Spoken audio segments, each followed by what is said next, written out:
Everything you know about knights comes from stories written by knights.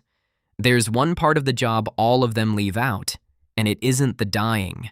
You are 7 years old, and your father gives you away, which is not framed as giving you away. It's framed as an opportunity, and it genuinely is one, and both of those things stay true for the rest of your life. You arrive at a stranger's castle with a bundle and a name, and you find out inside of a week that the stories they read you at home were about the last 5 minutes of somebody's career. Your career starts with water. You carry it. You carry firewood. You carry messages. You carry a cup across a hall full of men who could ruin your family with one sentence, and you learn that the cup is the actual test. That serving at table is where they watch you, because a boy who can pour wine without existing is a boy who can be trusted near power later. You learn to read a room before you learn to read. Nobody explains any of this. They just watch you carry things, and you feel, at 7, enormously important, because there's a sword in the hall, and you've decided it's basically yours already. You've noticed the Lord Steward writing something down after supper, most nights, and you haven't yet wondered what. At 14, you're attached to an actual knight, and the job changes from carrying things to maintaining things, which sounds like a demotion and is in fact the entire trade. You learn that armor is not a costume. It's a machine that lives outdoors, and it rusts if you look away. And the sand and vinegar scrub that keeps a mail shirt alive is going to occupy more hours of your youth than sword play ever will. You learn horses. Mostly you learn how expensive horses are, which is the first time the money gets in front of you. The destrier in that stable costs more than your father's entire holding, and it is one bad afternoon away from being meat. You do get to train. You're good at it. You are also, for about 4 years, the least important person in every room you're in, which you tolerate easily because everyone keeps telling you what comes next. And you believe them because they're not lying. They're just describing the top of a ladder while you're standing in the mud that the ladder is planted in. The knight you serve has been in 3 campaigns and has never once described what happened in any of them, and it doesn't strike you as strange yet. They knight you, and it is genuinely the best day of your life. A night of vigil, a blade laid on your shoulder, a set of spurs, all the ceremony the stories promised, delivered exactly as advertised. Then the ceremony ends and you discover the arithmetic. A knight is not a rank you hold, it's a rank you finance. The horse, the second horse, the armor, the arming man, the tent, the feed, the smith. The sword is the cheapest thing you own. You have a title, no land, and the entire structure now expects you to look the part.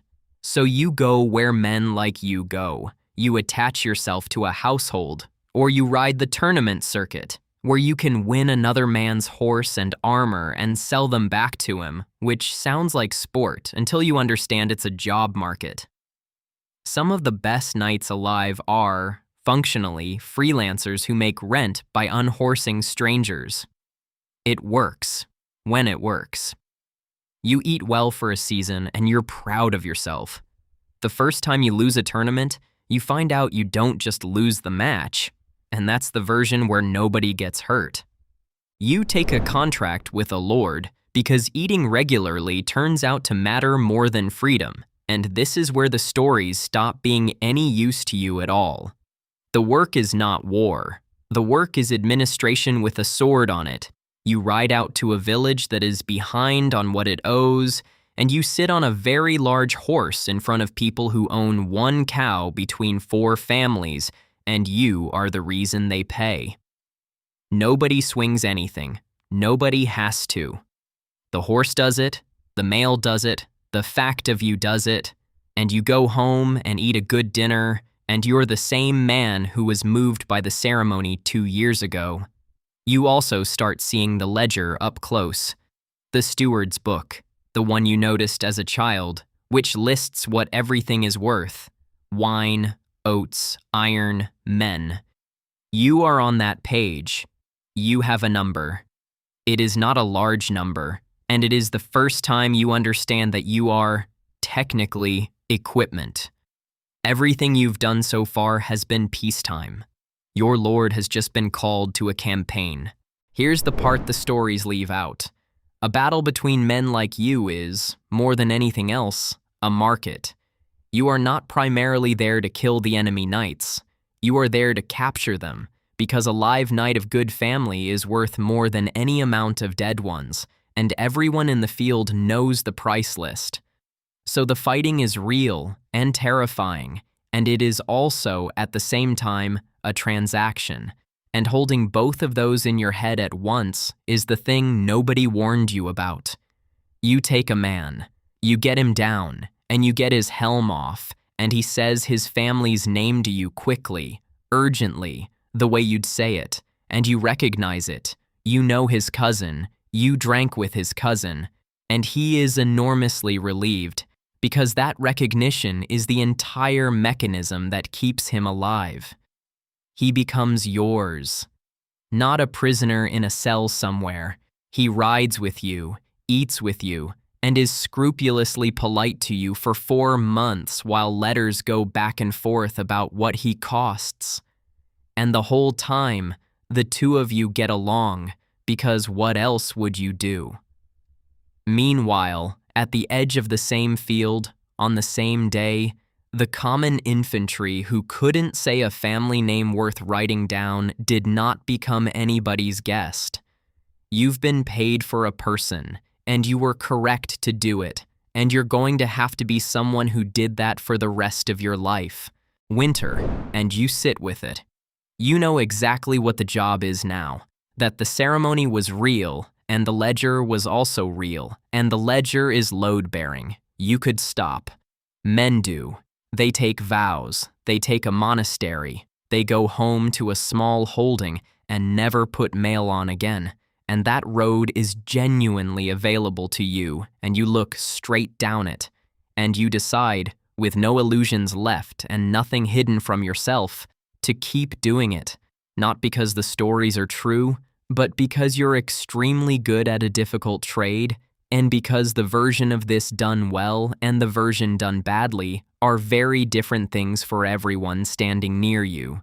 So you sign an actual contract, terms, duration, the split on ransoms in writing, a number of men you'll bring. You stop being a boy who was given a sword and become a man who negotiates. It is not a heroic sentence, and it is the truest one in this video. The men you bring are men you'll be responsible for, which is a category of problem you have zero training in. You raise your own banner and other knights ride under it, and command turns out to be nothing like fighting. Fighting was a thing you did with your body. This is done with your mouth and with lists. Who eats when?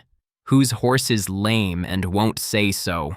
Which of your men is brave in a way that will get people killed, and which one is quietly the most valuable man you have because he never loses anything?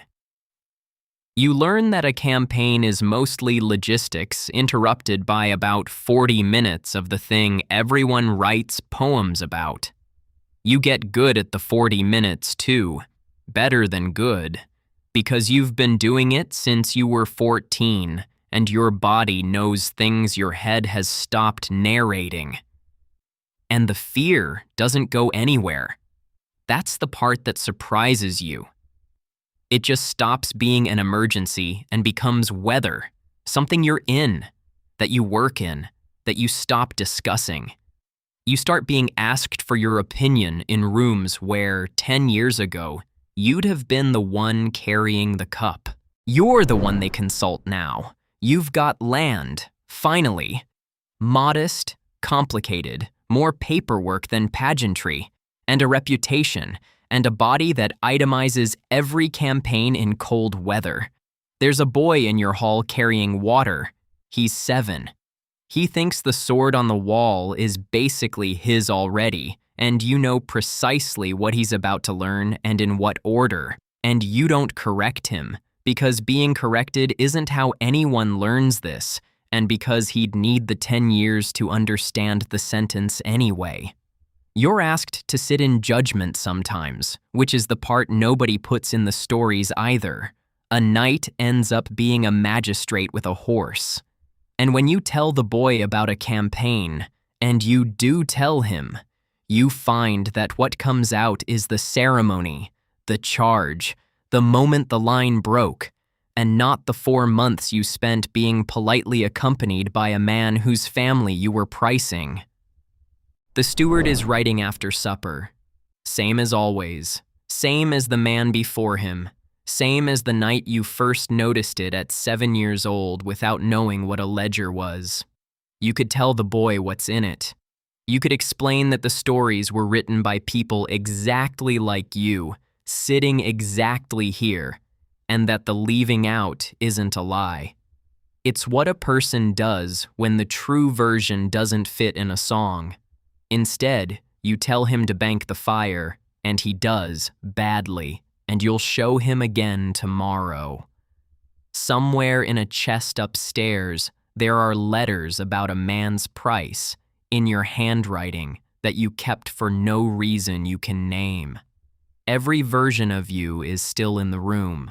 The boy with the cup, the man on the horse in front of 4 families and 1 cow, the one who was scrupulously polite for 4 months. The sword on the wall is exactly as heavy as it always was. You are the only thing in the hall that changed.